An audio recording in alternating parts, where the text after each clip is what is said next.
팀 경기장 도시락. All right, so here we are, guys, on Calm Before the Storm, and in the top left-hand corner, we have FXO's coach, player coach, I should say. He is our red Protoss player, and that is Choya. His opponent on the top right-hand corner of the map, from the Team Liquid, is our green Zerg player and winner of game number 1. It is Zenio.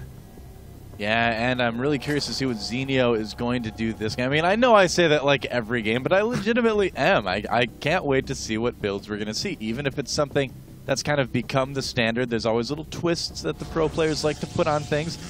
They can kind of make it their own to a certain extent, and that is an interesting place for a first pylon. I think we've got a bit of trickery from Choya here. It looks like it. Yeah, which is not unlike him. I think what he's trying to do is get Zenio to possibly miss scout, you know?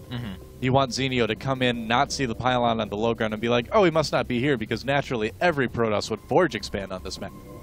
Yeah, or that, or, you know, I mean, anything except for put a pylon up here, I guess is what I'm trying to get at. Yes, maybe sometimes you're even going to see pylon here, and they're just going to wall this in for a while, make sure they don't get hit by early Zerglings. Sometimes they're going to take Nexus back here. Whatever the case is, you just wouldn't see a pylon up here. It's going to be very interesting. I mean, because you do leave yourself open in the early game to things like speedling run-bys and stuff, obviously, if you don't have that complete wall-off early on. And Zenio, yeah, going for the hatch first here. Oh, you know what? Where's Choya's probe right now? It's hanging out there, right? He is going to go Nexus first. Yeah, he's got to be just kind of planning on tricking his opponent into thinking that he's not actually there. Sure. Seeing if maybe Zenio will just not come quite far enough into the base.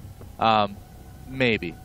It might not even be anything. We'll have to see. He's still putting the gateway behind the mineral line. That's such a weird place to put buildings. It is. It is. All right. Really is. I guess if you want to make sure that this pylon never, ever, ever dies, well, except to Mutilus later on in the game. That's true. Then, sure, there you go. Yeah, well, you can fit a cannon next to that gateway. You know, just kind of there you snug in there and protect that pylon there, too. Why not? Yeah, you could protect that gateway. You could put a whole ring of pylons around that gateway. So protecting a whole ring of cannons around that ring of pylons. And then you would have, like, my build order for big game hunters from Brood War. 1 pylon, 8 cannons, carriers. Oh, yeah. I remember the first ladder game I ever played, I built about 1,000,000 cannons, and a guy killed me with carriers after, like, 35-minute no rush. Oh, yeah, we're talking the very lowest of the low players, and I almost cried after that and never played StarCraft again because I lost my first game. We used to do 8-player free-for-alls all the time on big maps in college and Brood War, and this one game, I remember I was down to just 1 last pylon, but I had secretly spread probes across the map, and I begged my friend to not kill my last building so I could watch the rest of the match. Yeah? Because, you know, if you lose your buildings, they're out of the match, basically. Right. He's like, oh, okay. But secretly, I rebuilt somewhere else later, and then came in with a couple control groups of carriers and won the game. Oh, God. He was not happy with me, but it was worth it. Totally worth it. Totally. Totally worth it. Oh, my God. That's awesome. I love that story. Also, the time the 5th time I ever played Brood War was at a local LAN center, and the guy who was there was actually like C+ or B- IC Cup or something like that, and there was a standing bet at the LAN center that was, if you beat him, you get free gaming for life at the LAN center. I was like, oh, yeah, I'll do that. No. Yeah. It's someone who's that high in IC Cup, it'd be pretty tough to beat. Definitely. Yeah. So, interesting wall in. What's up? A Baneling nest already coming up for Zenio right now, whereas on Choya's side of things, he does have a photon cannon up at his front after his Nexus expand, but there you go. 8, now 10 lings being produced for Zenio. All right, well, there's already a sentry out for Choya, so if he's paying attention, this shouldn't do a whole lot. There's a reason you don't see Zerg players do a lot of Baneling busts against Protoss players, and that reason being, it's just so easy to force field things out and then just kill the Banelings before they get to the buildings.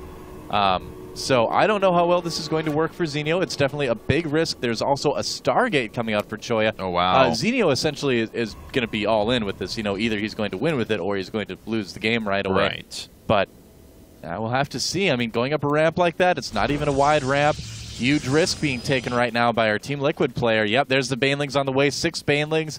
And he is just going to go and kind of cross his fingers that Choya is not paying attention and won't force field that ramp. All right, well, we'll see if that's going to be the case or not. A bunch of Zerglings starting to sit outside of Choya's base. Here come the first round of Banelings, and does Choya see this already? He should, and he's not paying attention initially. There, finally. Little bit of miscontrol slightly out of Zenio, and it's going to stop this further harassment. We have more Lings that are starting to morph into Banelings now, but a couple more sentries being added. Yeah, well, I mean, he did use 2 force fields there. Zealots, though, take just a ton of hits. Zenio just trying to weaken the buildings for his next round of Banelings.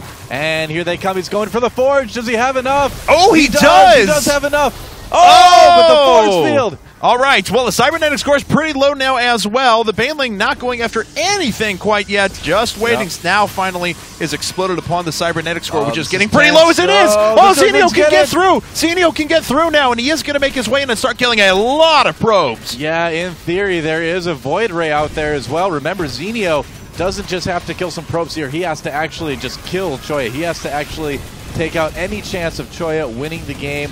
Zenio does need to prepare for this Void Ray at home to a certain extent, but this is starting to look pretty good for Zenio. Yeah, the cybernetics core goes down as well. There's just a handful of probes left. Let's see if he can take all those out. That's a couple of control groups there, but we'll see if he can get a good enough engagement. It looks like he is. Probes are actually starting to go down pretty quickly. He's fighting with the probes, but is it enough? Zergling's going down to the next Nexus as well. All those probes are pretty low life, but with that one Zealot out, he killed a lot of probes as well. I don't know, man. This is getting really close. How many drones are there right now for Zenio? There are 21 drones to still 27 probes, and there are 2 Void Rays out now as well for Choya.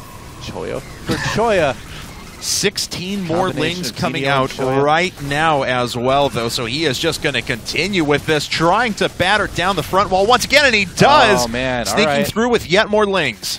Well, these Void Rays are going to start killing these Lings quicker and quicker, being that there are 2 of them. And yeah, it looks like Zenio is starting to reduce the probe count to a certain extent. Yeah, it is getting pretty low now. I mean, it's 34 supply to 50 again. It's 22 to 20, now 21 to 21 workers, actually. This is starting to look a little bit better for Zenio. He is starting to go after those pretty efficiently. You know, it's really tough when you do this type of thing, when the Void Rays get out. Another huge round of Lings coming in here for Zenio, but will it be enough? He's losing Lings so quickly to Zealots and Void Rays that I don't know if he's going to be able to eventually whittle down Choya. It's starting to look better now. I mean, that group of Lings certainly did help. Choya doesn't have the money to re-wall off anymore, so I think Zenio is going to take this game. Wow. Yes, he is. Sheer grit and determination there. Choya losing the last of his probes down to 10, 9, 8. GG. And Team Liquid has taken their 2nd game in a row.